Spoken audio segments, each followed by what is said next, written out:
got those bigger ones set, and then I set those smaller ones, and I'm liking how it's looking so far.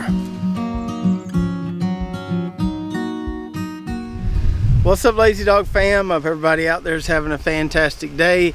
We finally got all our raised beds assembled, or at least the ones that we've gotten in the mail so far. Got them behind me here. So today we need to start kind of building the backbone of our irrigation system that's going to be used to water those raised beds.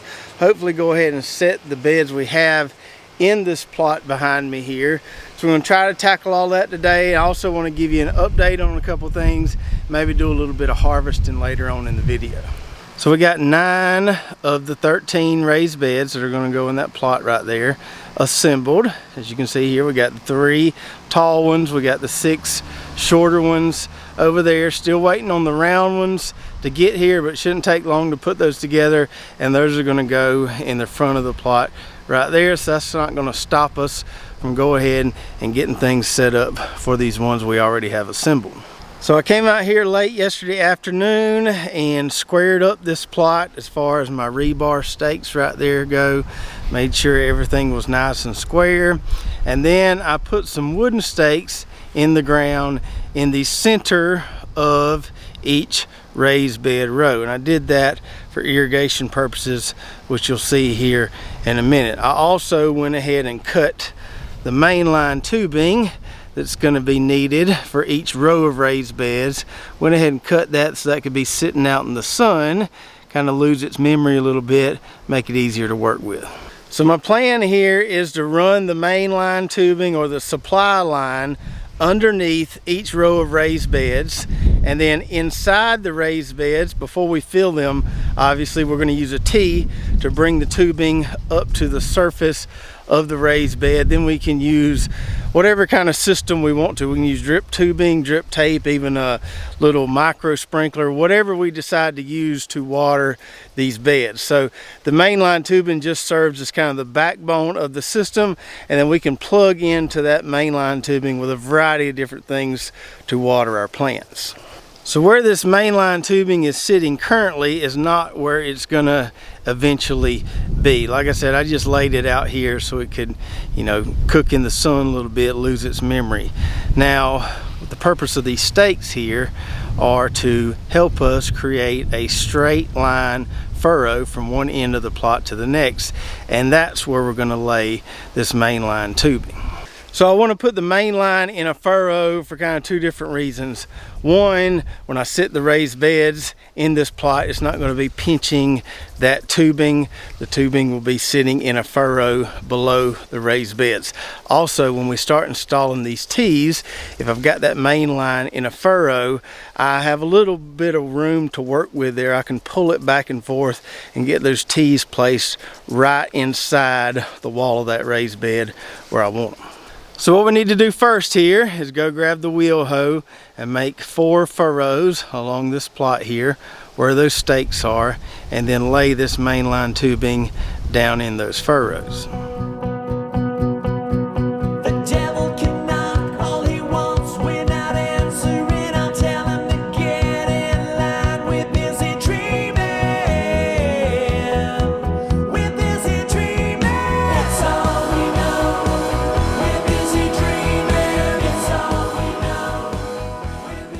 And there we go. So we got the main line in that trench, which tells us where the center of each raised bed row is going to be. So not only is it going to make things a lot easier just being buried for the reasons I told you earlier, it's also going to help us line up our beds a bit.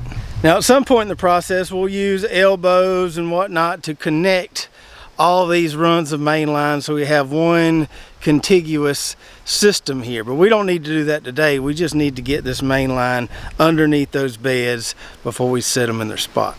So the next thing I need to do is go grab my tape measure and mark off our bed spacing for each row here, so that we get each bed equally spaced along each row, and we get all the beds the same distance from the edge of the plot. Okay, so what I did was use this big surveyor's tape here to create me kind of a straight edge between my 2 rebar posts here on this side of the plot, something to measure off of.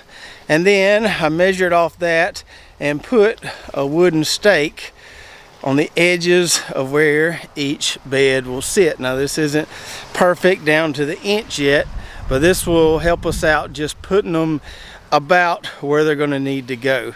We can adjust it once we get them in here, but this gives us a general idea. So that was the quickest and easiest way I could figure to get us close to knowing where we need to put all the beds. Yeah, I could have put a bunch of stakes along the outside of the plot and run this complex maze of string and boxed it off really exact, but it would have been hard to step over all that and get the beds in place. So hopefully this will get us close enough, and then we can nudge them a couple inches either way to get it as perfect as we can. Now I could move these skinny ones by myself, nothing to that, but these wider ones here, I can't. They're not heavy, they're just too wide for me to move by myself, and Brooklyn's at work, so I'm gonna have to see if I can round up some help.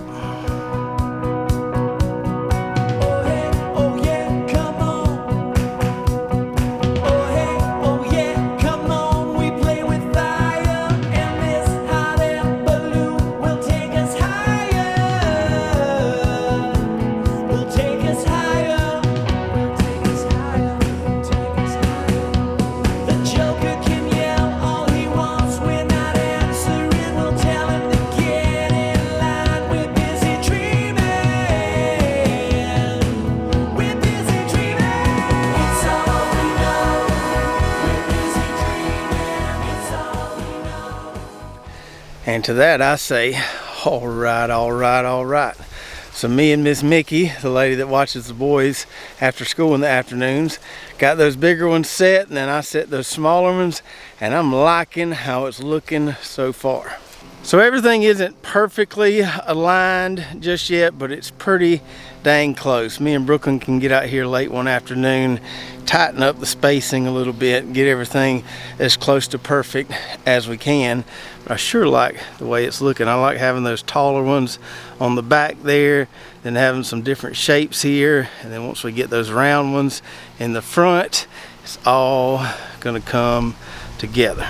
And as far as the spacing between the beds go, we gave ourselves 4 foot from the edge here, which is enough room to get a wheelbarrow in here and work a little bit. And then in between these rows, I think it's 41 inches, so not quite 4 feet, but wide enough to get a wheelbarrow in there. Now, these shorter beds, I think I can fill those by hand with the wheelbarrow. Shouldn't take but a few loads per bed.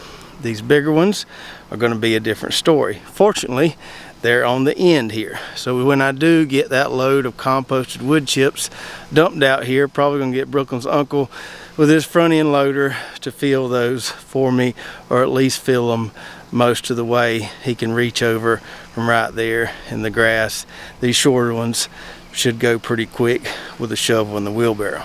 So besides putting those 4 round beds in place, the next thing I need to do before we fill these beds is run that main line vertically to the top of the bed. Now I'm not going to do all those today. 1, because we don't have everything lined up perfectly yet. 2, because I don't have enough tees to do so, waiting on a package to come in the mail from Drip Depot. I do have 1 or 2 tees, so I'll show you how we do one of them. Now when you're doing a decent sized irrigation project like this, it's a good idea to go ahead and order a good bit more main line than your measurements tell you you're going to need. So I started out with a 250 foot roll here.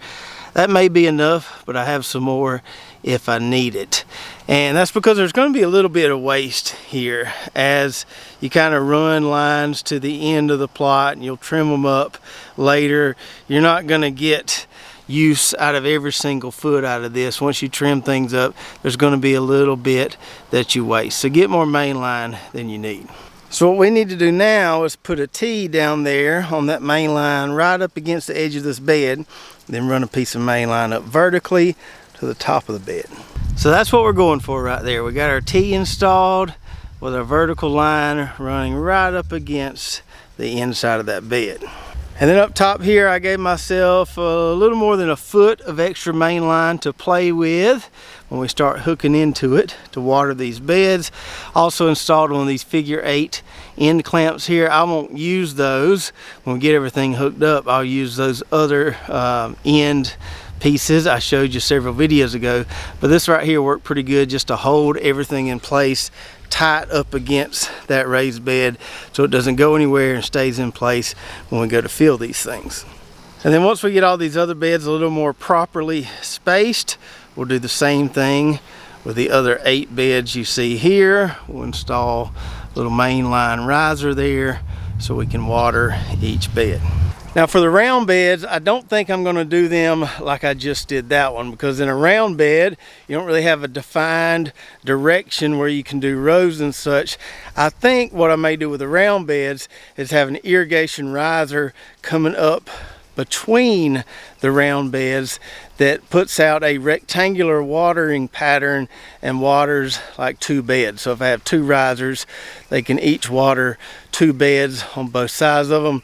I've got a couple pieces coming from Drip Depot. I'm going to try some things out before I install it here, but that's the way I'm leaning. All right, now that we're caught up on our raised bed project, I want to give you an update on our climbing beans and peas here. Richard from Tennessee's been asking about an update on these climbing peas. He sent us those seeds and wanted to know how they were doing, so here we go. So we'll start out with these King of Garden climbing lima beans here, which have completely filled this arch panel trellis. They've made it to the top there, tangled up a little bit, and some of them are already coming back down the other side. Now with some of this humidity we've been having, we got a little bit of rust, not a lot, but a little bit of rust, a little bit of yellowing on some of that old growth at the bottom, but that's not really worrying me a whole lot. All the new growth here looks really, really good. Starting to get a lot of blooms on these, so I'm pretty hopeful we're gonna have a really nice lima bean harvest here at some point, another month or so maybe, and should be able to put up a good many of these in the freezer. If we walk inside the arch here, you can see the degree of coverage a little bit better. So it hasn't completely shaded it out inside here, but it will soon. That side over there looks a little bit better than this side here, but it'll all be covered for too long. And then here's those heirloom black climbing field peas that Richard sent us, and these things are really vigorous. I've had to train a few of them, probably need to train that one. A few of these straggler vines that growing out along the ground, I train them up on this Hortonova trellis here, but as you can see, they've already went over the top, started to droop over a little bit, tangling up. Not really worried about it. That's the tallest T-post I had, so that's the tallest trellis I could make for these things, but it lets me know that they could surely climb a taller one if you gave them one. Maybe if we like these a lot when we start eating them, we'll try to grow them on this arch panel trellis the next time we grow them.